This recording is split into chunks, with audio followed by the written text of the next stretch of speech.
உலகத் தமிழர்களின் உயிர்நாதம் உண்மை தமிழ் தொலைக்காட்சி.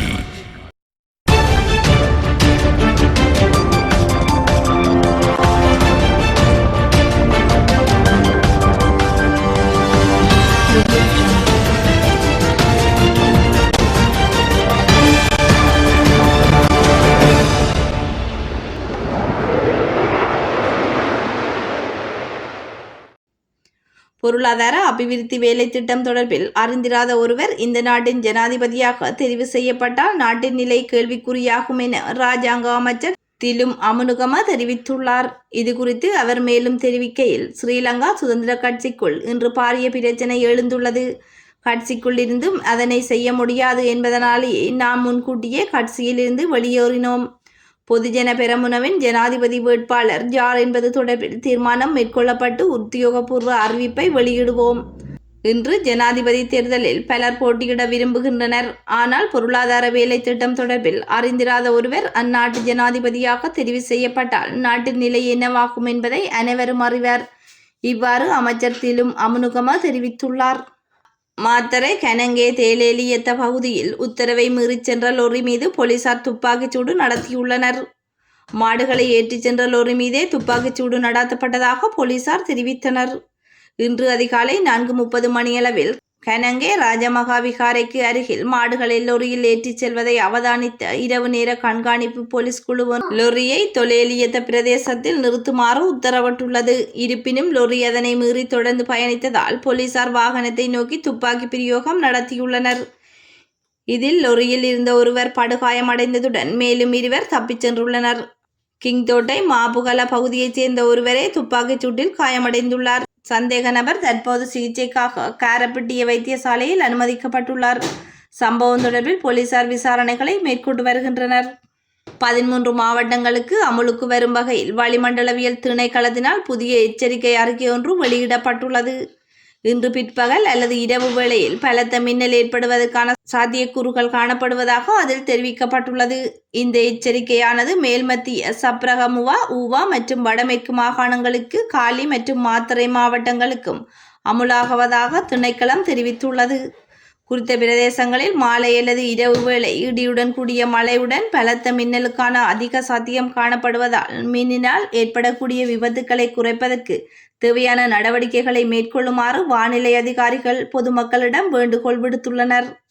இடியுடன் கூடிய மழை பெய்யும் போது தற்காலிகமாக பலத்த காற்று வீசக்கூடும் என சுட்டிக்காட்டப்பட்டுள்ளது. தமிழ் சிங்கள புத்தாண்டு கொண்டாட்டத்திற்காக சுமார் 13 லட்சத்துக்கும் அதிகமான மக்கள் கொழும்பிலிருந்து வெளி மாவட்டங்களுக்கு செல்வார் என தேசிய போக்குவரத்து ஆணைக்குழுவின் பணிப்பாளர் நாயகம் திருமதி நவோமி ஜெயவர்தன தெரிவித்துள்ளார். அதன்படி புகையிரத திணைக்களம், இலங்கை போக்குவரத்து சபை மற்றும் மாகாண வீதி பயணிகள் போக்குவரத்து அதிகார சபை ஆகியன இணைந்து பயணிகளுக்கான போக்குவரத்து திட்டத்தை தயாரித்துள்ளதாகவும் அவர் கூறியுள்ளார். அதன்படி கொழும்பிலிருந்து புத்தளம், தம்புள்ளை, கண்டி, காலி, காவல, ஹைலெவல் ஆகிய 5 பிரதான பாதைகளில் பயணிக்கும் பஸ்களின் எண்ணிக்கை 700ஆக அதிகரித்துள்ளதாக அவர் தெரிவித்துள்ளார். மதவாச்சி விரால் முறிப்பு பகுதியில் போக்குவரத்து போலீசாரால் தாக்கப்பட்ட இளைஞர் ஒருவரின் அந்தரங்க உறுப்பை சத்திர சிகிச்சையின் மூலம் அகற்றப்பட்டதாக தாக்குதலுக்கு உள்ளான இளைஞனின் தாய் குறிப்பிட்டுள்ளார். கடந்த 7ஆம் திகதி காயமடைந்த இளைஞன் மற்றும் ஒரு நண்பருடன் சிறிய லொரியொன்றில் பயணித்த போது போக்குவரத்து போலீசார் லொரியை நிறுத்தியுள்ளனர். குறித்த இளைஞன் லொரியை நிறுத்தாது சென்றதால் துரத்தி சென்ற போலீஸ் அதிகாரிகள் குழுவொன்று வாகனத்தை நிறுத்தியும் அவரை அவரது நண்பர்கள் கை கால்களை கட்டி வாகனத்தில் வைத்து கொடூரமாக தாக்கியதாக காயமடைந்த இளைஞன் தெரிவித்துள்ளார். இத்தாக்குதலில் பலத்த காயமடைந்த இளைஞர் மதவாச்சி வைத்தியசாலையில் அனுமதிக்கப்பட்ட பின்னர் மேலதிக சிகிச்சைக்காக அனுராதபுரம் போதனா வைத்தியசாலையில் அனுமதிக்கப்பட்டுள்ளார். சுவாச அமைப்பு தொடர்பான தொற்று நோயான கக்குவான் இருமல் உலகின் பல நாடுகளில் மீண்டும் பரவி வருவதாக தெரிவிக்கப்பட்டுள்ளது. உலகம் முழுவதும் வருடந்தோறும் குறிப்பிட்ட எண்ணிக்கையிலான கக்குவான் இருமல் நோயால் பாதிக்கப்பட்டு இறப்புகள் பதிவாகி வருகின்ற போதிலும் இந்த ஆண்டு அது அதிகரிப்பை காட்டுவதாக வெளிநாட்டு ஊடகங்கள் தெரிவிக்கின்றன.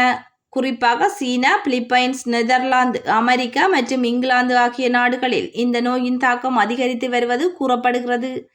இந்த ஆண்டின் முதல் 2 மாதங்களில் மட்டும் சீனாவில் இருந்து 32,380 கக்குவான் இருமல் நோயால் பாதிக்கப்பட்டுள்ளதாகவும் 13 இறப்புகள் ஏற்பட்டுள்ளதாகவும் தெரிவிக்கப்பட்டுள்ளது. பாலர் பாடசாலை மாணவர்களை ஏற்றிச் சென்ற பஸ் ஒன்று விபத்தில் சிக்கியதில் 6 சிறுவர்கள் உயிரிழந்துள்ளதாக சோக சம்பவம் ஒன்று இன்று காலை ஹரியானாவில் பதிவாகியுள்ளது. ஹரியானா மாநிலம் நெர்னல் பகுதிக்கருகில் உள்ள கிராமத்தில் உள்ள மாணவர்களை ஏற்றிச் சென்ற பஸ் ஒன்று இவ்வாறு விபத்துக்குள்ளாகியுள்ளது. இந்த விபத்தில் பஸ்ஸில் பயணித்த 6 சிறுவர்கள் பரிதாபகரமாக உயிரிழந்ததுடன் 12க்கும் மேற்பட்ட சிறுவர்கள் படுகாயமடைந்துள்ளதாக கூறப்படுகின்றது. GLF பப்ளிக் பாடசாலை மாணவர்களை ஏற்றி கொண்டு சென்ற குறித்த பாடசாலை பஸ் ஹரியானாவின் உன்ஹானி கிராமத்துக்கு அருகில் விபத்துக்குள்ளானதாக தெரிவிக்கப்படுகிறது. விபத்தின் போது பஸ்ஸின் சாரதி குடிபோதையில் இருந்ததாக போலீஸ் விசாரணையில் தெரியவந்துள்ளது. மேலும் ரம்ஜான் தினமான இன்று விடுமுறை அளிக்காமல் பாடசாலை நடத்தப்பட்டமை குறித்தும் பாடசாலை நிர்வாகத்தின் மீது குற்றம் சாட்டப்பட்டுள்ளது.